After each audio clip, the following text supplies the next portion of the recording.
di Asia Barat. Okey. Kalau orientalis suka menyebut kawasan ini sebagai kawasan Timur Tengah. Ada sebab politik kenapa dinamakan Timur Tengah. Sedangkan ini adalah kawasan Asia Barat. Okey. Yang dinamakan sebagai Palestin itu ialah dua kawasan. Iaitu kawasan yang pertama seperti mana yang anda semua boleh lihat di hadapan ini. Ini adalah apa yang kita panggil sebagai Dead Sea. bukan Dead Sea, Sejiput dia kecil. Dekat sini Dead Sea, kat sempadan Ustaz. Ini kita panggil sebagai, ada jawapan kat situ. Bocor soalan. West Bank ataupun dalam bahasa Melayunya Tebing Barat. Tebing Barat. Yang mana di West Bank ini dah terletaknya kiblat pertama milik umat Islam, iaitu di sini, di dok sini. Kalau kita perhatikan bagaimana Masjidil Aqsa itu, dia letak di antara sempadan Palestin dan juga sempadan Israel. Okey. Dan kawasan kedua bagi Palestin itu ialah kawasan yang dinamakan sebagai Gaza Strip ataupun dalam bahasa Melayunya Genting Gaza. Genting Gaza, bukan Genting Highland, Genting Gaza. Okey. Kita perhatikan bagaimana uniknya negara Palestin itu. Okey. Dia ada sukar untuk menjaga sempadan dia kerana tengok berapa banyak negara jiran dia. Kemudian terpisah tengah-tengah negara itu dengan negara yang lain. Itu pun ada sebab politik juga yang kalau sempat kita akan cuba sentuh satu persatu. Okey. Jadi dengan sebab itu sahabat-sahabat sekalian, kalau kita boleh kembali kepada keistimewaan Al-Aqsa. Ia bumi yang berkat, merupakan kiblat pertama milik umat Islam, dan ia menjadi bumi tumpuan dan harapan para nabi dan para rasul. Kita perhatikan sahabat-sahabat sekalian, kalau kita nak kembalilah cerita pasal sejarah moden. Siapakah kumpulan manusia pertama yang mula-mula duduk dekat kawasan ini? Okey. Of course, kita akan claim Nabi Adam lah. Sebagai umat Islam, kita akan kata Nabi Adam. Okey. Tapi dari penemuan artifak sejarah dan arkeologi, para ahli arkeologi telah pun mendapati bahawa kumpulan manusia pertama yang duduk dekat area sini adalah satu bangsa yang dinamakan sebagai bangsa Nathuf ataupun Netuf. Yang adalah beberapa pendapat, ada yang menyatakan bahawa daripada Netuf inilah lahirnya keturunan Arab, keturunan Yahudi dan seumpamanya. Kenapa kita sebut benda ini? Kerana nak menceritakan bahawa orang Yahudi zaman sekarang ni, dia mendakwa Palestin ini milik mereka atas sebab sejarah. Mereka kata bahawa milik ini, tanah ini adalah milik datuk nenek moyang mereka. Dengan sebab itulah dekat negara Palestin dan negara Israel ni, mereka banyak melakukan kerja-kerja ekskavasi. Excavation dalam bahasa Inggerisnya. Ataupun kerja-kerja apa Ustaz nak terjemah excavation? Cari gali. Itu cari gali minyak. Menggali terowong. Menggali terowong. Untuk mencari artifak-artifak untuk membuktikan bahawa tanah ini adalah tanah milik orang Yahudi silam. Okey. Tetapi dalam Al-Quran, sejarah Palestin itu bermula dengan kisah Nabi Ibrahim alaihissalam. Nabi Ibrahim dia memulakan kerjaya dakwah dia dekat negara mana? Siapa ingat? Nabi Ibrahim dekat negara Iraq. Istilah kat Baghdad. Kita mengetahui kisah bagaimana Nabi Ibrahim itu dia berkonfrontasi dengan bapanya. Kerana dalam Al-Quran disebut bapanya sebagai Azar yang merupakan pembuat berhala. Okey. Kemudian berlakulah peristiwa menah dan tribulasi bagaimana Nabi Ibrahim telah pun dibakar dalam api yang marak menyala. Dan apa yang Allah SWT arahkan Nabi Ibrahim buat ialah Nabi Ibrahim diminta berhijrah daripada Baghdad menyelamatkan diri menuju ke Palestin, ke bumi Ardul Muqaddasah, ke bumi yang suci. Lalu Nabi Ibrahim bersama dengan isterinya ketika itu, iaitulah siapa nama isteri dia? Siti Sarah. Ke Sarah saja? Siapa yang paling pandai letak Siti tu? dalam pasport isteri Nabi Ibrahim tak ada bawa kata Siti. Siti tu tambahan orang Melayu je kot. Pasal biasanya orang Arab dia memanggil orang perempuan yang dihormati itu sebagai Sayyidati. Sayyidati bermaksud puan lah, ataupun yang dihormati perempuan sepulan dan sepulan. Madam saya kira. Okey. Mungkin adalah lepas tu bila sampai kat tanah Melayu, perkataan Sayyidati tu adalah orang Jawa, orang Minang silap sebut jadilah Siti. Itu kan ceritanya. Lalu ramai dah bobot nak letak nama Siti depan nama anak masing-masing. Okey. Lalu Sarah dan juga Ibrahim berhijrah bersama-sama dengan Lut pergi ke area sini.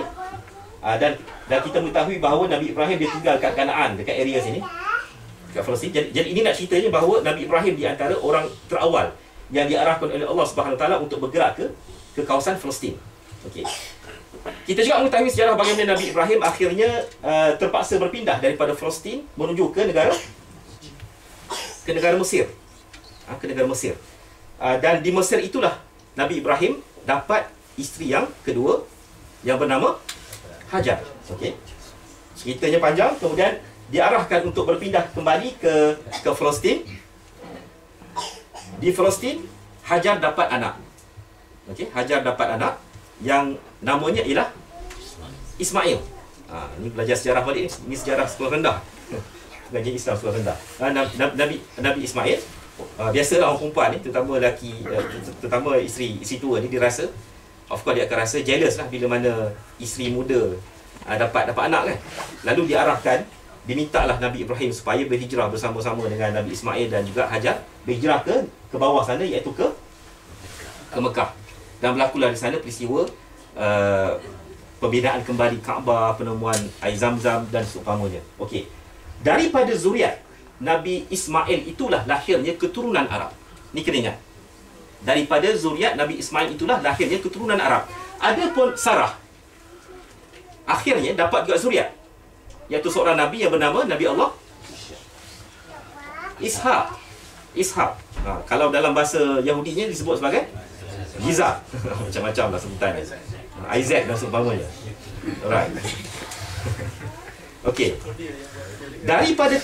Daripada keturunan Ishak lah lahirnya bangsa Yahudi, bangsa Israel. Ini kita kena ingat. Okey. Siapa anak Ishak?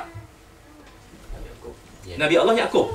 Nabi Allah Yaqub pun dia memulakan karier dakwahnya dekat negara Palestin. Jadi mak kata mereka ni adalah nabi bagi Bani Israel, nabi bagi orang-orang Yahudi yang mula menghidap dekat sini. Mula duduk dekat negara Palestin ini. Okey. Dan kita pun mengetahui bagaimana Nabi Yaqub ni dia ada satu nama yang lain, satu nickname yang lain. Nabi Yaqub turut dikenali sebagai Israel yang mana dalam bahasa Arab bermaksud Abdullah dalam bahasa Arabnya, iaitu hamba Allah. Jadi di sini kita dah boleh jawab satu keraguan, iaitu sebenarnya orang Yahudi dia tidak berhak untuk menggunakan nama Israel itu sebagai nama negara mereka.